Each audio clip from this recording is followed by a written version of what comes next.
Hello friends, तर good morning.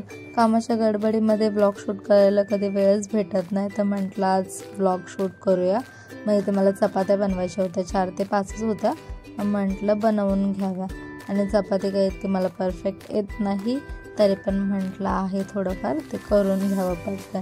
आणि चिकूकडे मी camera दिलेला मोबाईल, तर तो खूप हसत होता, बोलतो मामी इथे मटण बनवते आणि मी बनवत होते चपाती. चपाती छान फुगलेली, फक्त शेप काय तिचा गोल नव्हता, पण मस्त होती. त्यानंतर हा इकडे मांजरीला खेळवत होता. ही आमची माऊ आहे, मनी बोलतो आम्ही तिला. मनी माऊला इथे खेळवत होता आणि ऋषिका जस्ट खात होते तिचा खाऊ, तर ती पण बाहेर आली बघण्यासाठी त्यांचं काय चाललंय.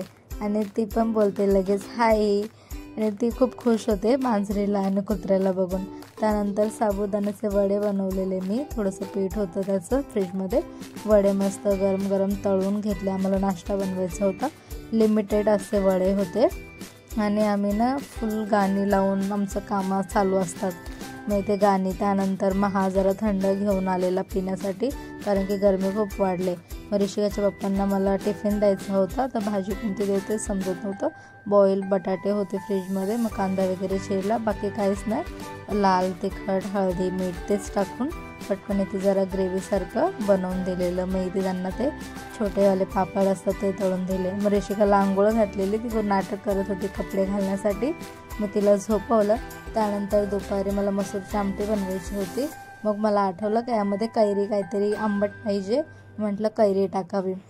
मग आमच्या घराच्या बाजूलाच आमचं झाड आहे कैरीचं, म्हटलं कैरी तोडावी. तर याला मी सांगितलं पण नव्हतं, तरी हा वरती चढत होता, पण याने काही जास्त ट्राय नाही केलं. याला म्हटलं खाली उतर. मला लगेच हात फक्त वरती केला, लगेच मला कैरी पण भेटली. खूप मस्त वाटत होतं कैरी तोडताना. कैरी काय अजून मोठ्या नाही आहे, छोट्या छोट्याच झाडावरती, पण छान वाटत होतं. आणि कैरीचा वास पण एवढा छान सुगंध होता ना, मस्त, आणि एकदम मस्त वाटत होतं. आणि कैऱ्या मी आज बघितल्या इतक्या दिवसाने. मी इथे एवढं वर्ष राहते, पण मी कधी एवढं झाडाकडे टक लावून बघितलंच नाही का इतक्या साऱ्या कैऱ्या असतात. मी आज बघितलं इतक्या कैऱ्या आहेत. म्हटलं अजून एक तोडावी, ही छोटी आहे, ह्याच्यात काय होणार नाही, कारण की मला आमटीमध्ये टाकायची असते. मसूरच्या आमटीमध्ये कैरी खूप छान वाटतं, असं आंबट काहीतरी. त्यानंतर मला कढीपत्ता पाहिजे होता, घरामध्ये कढीपत्ता नव्हता. घराच्या मागे पण आमच्यात जराशी झाडं आहेत, मग कढीपत्त्याचं झाड होतं. मग जितका पाहिजे तितका कढीपत्ता घेऊ शकतो. मग कढीपत्ता तोडला. हा आला, याला कोळसा पाहिजे होता घरामधून. मग त्यानंतर म्हटलं आत्ता काय पाहिजे मला. मग मला आठवलं मिरची पण मला पाहिजे होती. मला मिरची पण आवडते आमटीमध्ये 1-2 असं टाकून खाण्यासाठी. मग आमचं मिरचीचं पण झाड आहे इथे छोटंसं. मग मिरच्यांना काही जास्त पाणी नव्हतं, आता जरा सुकून चाललेलं आहे. मग मी फक्त त्यातल्या 2च सोडल्या. आणि ऊन इतकं प्रचंड भयानक आहे ना, घराच्या बाहेर तर मी अजिबात निघत नाही, मी फक्त घरात असते. त्यानंतर इथे आमचं जेवण पण रेडी होतं दुपारचं. मग संध्याकाळच्या जेवणाची वेळ झाली.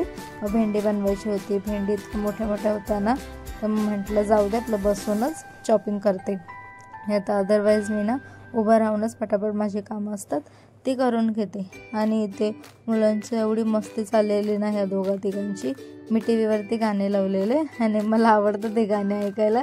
मी गाणे बोलते, हे करते. मग ऋषिकाचं मला कळालं ही आता रडत येणार आहे माझ्याकडे. मी टक लावून बघते तिच्याकडे का ही कधी येते, आणि ती मला लांबूनच आवाज देत होती. मग म्हटलं आता हे काहीतरी मस्ती घेऊन माझ्याकडे आले, कोणाचं तरी नाव सांगायला. तिला म्हटलं काय झालं माझ्याकडे ये, पण तिला लवकर यायचं पण नव्हतं, तिला लांबूनच रडायचं होतं माझ्याकडे. मग म्हटलं ये माझ्याकडे. अशी तिची मस्ती ना काम करताना चालूच असतं, आणि मला पटापट आवरायचं असतं, म्हणून मला वाटतं का ही चांगलं खेळायला पाहिजे. मग ती जराशी बसली. तिला म्हटलं तुला मी ग्लासमध्ये दूध देते. मग ती म्हटली ठीक आहे. तिला मी ग्लासमध्ये दूध देत होते, आणि त्यानंतर हिचं वेगळंच चाललं आहे, मिरचीला हात लावते, भेंडीला हात लावते. म्हटलं तू नको काम करू, मी आहे काम करायला. आणि मग ती टी व्हीवरती गाणी पण बघत होती. मग जरा शांत बसली, तर तिने ते थोडंसं दूध पिली, आणि इथे मी भेंडी कापून ठेवलेली त्याच्यामध्ये दूध ओतत होती ती. म्हटलं जरा शांत बस. मग इथे हा पण आला. मग यांची इतकी मस्ती दिवसभर सुरू होती ना, कारण की ही लोक आज पूर्ण दिवस घरी होते. असा गेला माझा दिवस. बाय.